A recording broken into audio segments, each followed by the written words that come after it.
ये वीडियो हर उस पाकिस्तानी को देखनी चाहिए जो पाकिस्तान में रहते हुए बिजली के बिलों की वजह से बहुत ज़्यादा परेशान है। बढ़ती हुई महंगाई की वजह से पहले ही बहुत ज़्यादा लोग परेशान हैं और ऊपर से बिलों के जो अखराजात हैं, बढ़ते हुए बिजली के बिल पाकिस्तानियों में बहुत ज़्यादा परेशानी का सबब बन चुके हुए हैं। इस वीडियो में हम समझने की कोशिश करेंगे पाकिस्तान का जो बिजली का बिल है, उसमें कौन-कौन से टैक्स हम देते हैं और कितना-कितना टैक्स हमें देना पड़ता है और बिजली के बिल को हम किस तरह बेहतर तरीके से समझ सकते हैं, ताकि हम उसको बेहतर तरीके से मैनेज कर सकें। इस वीडियो में बात करेंगे कि वापडा की क्या रिस्पॉन्सिबिलिटी है और वापडा के अंदर जो कंपनीज आती हैं, उनकी क्या रिस्पॉन्सिबिलिटी है और उनके क्या काम है और हम किस तरह समझ सकते हैं अपने बिजली के बिल को और किस तरह इसको हम बेहतर तरीके से मैनेज कर सकते हैं। सो मुझे इस वीडियो को डिले वीडियो को स्टार्ट करते हैं।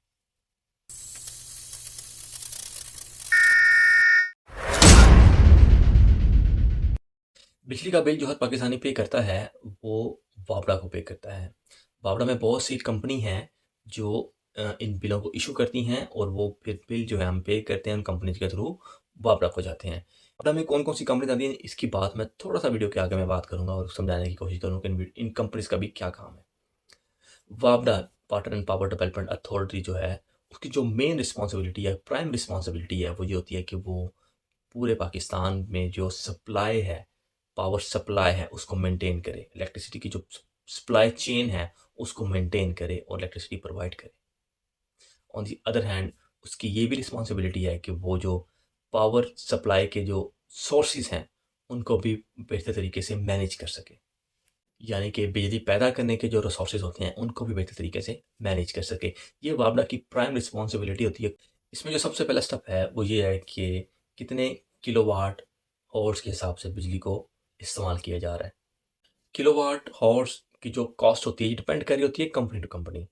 फॉर एग्ज़ाम्पल, मैंने जैसे वीडियो के पहले स्टार्ट में बात की थी कि बहुत सी कंपनी वापडा के अंडर काम कर रही होती हैं, जैसे लेस्को, वेस्को, केपको, हेस्को, मैपको। ये बहुत सी कंपनी हैं जो कि वापडा के अंदर काम करती हैं, जैसे लेक्सो लाहौर इलेक्ट्रिसिटी कंपनी है, ये भी वापडा के अंडर है। फेस्को फैसलाबाद इलेक्ट्रिसिटी जो कंपनी है, ये भी वापडा के अंडर है। ऐसी बहुत सी कंपनी हैं जो अक्रॉस द कंट्री वापडा के अंडर काम कर रही होती हैं। इन कंपनी की जो रिस्पॉन्सिबिलिटी होती है, वो ये होती है कि ये सुपरवाइज़ करती हैं, पावर को डिस्ट्रीब्यूट करती हैं, यानी कि बिजली को डिस्ट्रीब्यूट करती हैं, इंफ्रास्ट्रक्चर्स को कंट्रोल करती हैं और जो बिल होते हैं, उनको प्रोसेस करती हैं, उनको कस्टमर तक, कंज़्यूमर तक पहुँचाती हैं। अब एक और बड़ी ज़रूरी बात समझनी है, वो ये है कि हम किस तरह इलेक्ट्रिसिटी को कम से कम इस्तेमाल करके ज़्यादा से ज़्यादा इफ़ेक्टिवली यूज़ कर सकते हैं।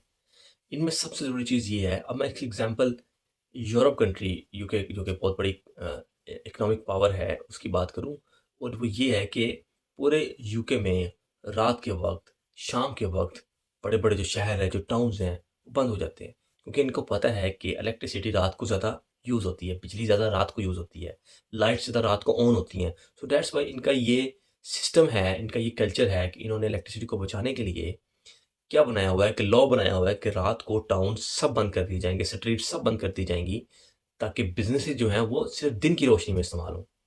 बिज़नेसेस जो हैं वो दिन की रोशनी में चलें, ताकि जिन लोगों ने जो भी काम करना है वो दिन की रोशनी में करें और लाइट्स का कम से कम इस्तेमाल हो और जो डे लाइट है उसको ज़्यादा से ज़्यादा इस्तेमाल कर सकें।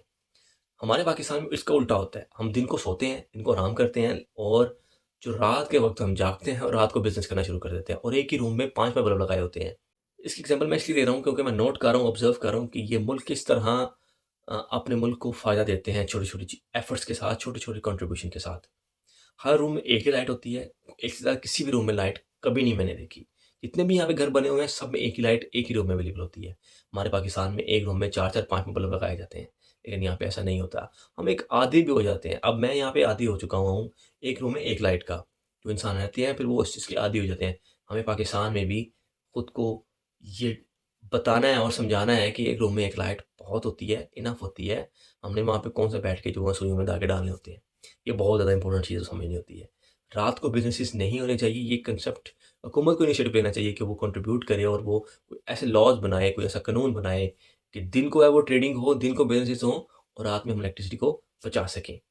दूसरा ये कर सकते हैं कि जब भी कहीं भी जाएँ, कभी रूम से बाहर जाएँ तो कोशिश करें कि उस रूम की फ़ौरन लाइट ऑफ करके जाएँ और जब इंटर हो तो दोबारा ज़रूरत के मुताबिक ऑन कर लें। ये छोटी-छोटी एफ़र्ट्स, छोटी-छोटी चीज़ें कहीं न कहीं रोल प्ले करती हैं कि हम अपने मुल्क को कहीं न कहीं ज़्यादा से ज़्यादा फ़ायदा दें, ताकि आसानियाँ पैदा हो सकें। अब बात करते हैं कि भापा कौन-कौन से जो फ़ीस हैं, जो चार्जेज़ हैं, वो एक कंज़्यूमर से लेता है। सबसे पहले आपने अपने मीटर को खुद चेक करना है अगर आपके पास स्मार्ट मीटर नहीं लगा हुआ।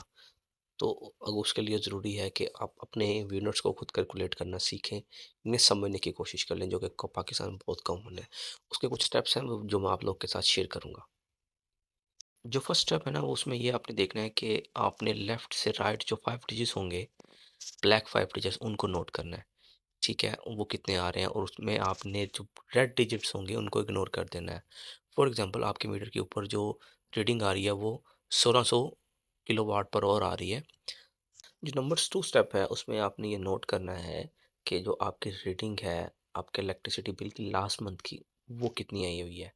आपकी प्रीवियस मंथ की जो रीडिंग है वो आपके पास होनी चाहिए। लेट्स से जो आपके प्रीवियस मंथ की जो रीडिंग है वो आपके पास आती है 1400 किलोवाट पर ऑवर।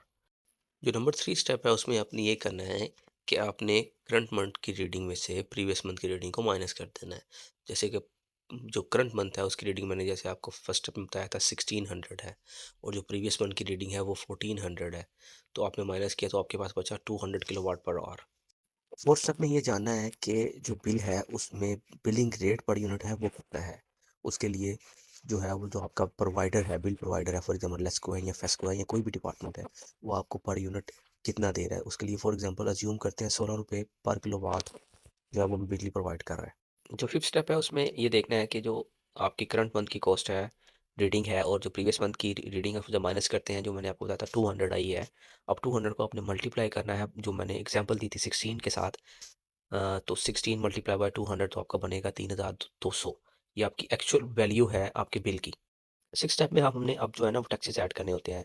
सेल्स टैक्स ऐड करना है, फिक्स फीसिस ऐड करनी है। फॉर एग्जांपल जो फिक्स फीस है वो 300 है। ठीक है, फिक्स फीस को 300 सेपरेट करते हैं। उसके बाद जो 17% जो है वो सेल टैक्स ऐड करते हैं। जैसे कि 3200 का जो 17% सेल टैक्स है वो 544 है। जो लास्ट स्टेप है उसमें ये देखना है कि हमने सब वैल्यूज़ को कैलकुलेट करना है। जैसे कि कॉस्ट जो इलेक्ट्रिसिटी की आई है वो 3200 आई है। मंथली जो फिक्स फीस है वो 300 आई है। ठीक है, 300 और जो परसेंटेज आई थी 17% सेल्स टैक्स वो 544 है। तो टोटल बिल बन गया 4044। ये मंथली करंट बिल बन गया।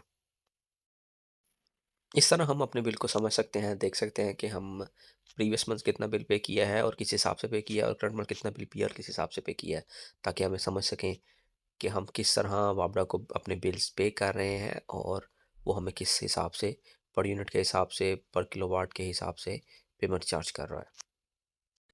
ये वीडियो उन लोगों के साथ ज़रूर शेयर करें जो पाकिस्तान में रहते हुए वापडा वालों को बिल पे कर रहा है, इलेक्ट्रिसिटी के चार्जेस पे कर रहा है, जो कि आती तो नहीं है लेकिन ऑब्वियसली जब रहते हैं इस मुल्क में तो पे तो करना ही है ना। तो ताकि उनकी अंडरस्टैंडिंग भी बेहतर हो सके और उनको भी कुछ ना कुछ सीखने को मिल सके। अगर वीडियो इन्फॉर्मेटिव लगी है, अच्छी लगी है तो ज़रूर शेयर करें, चैनल को सब्सक्राइब करें। अपना ख्याल रखिएगा, इजाज़त दें। अल्लाह हाफ़िज़।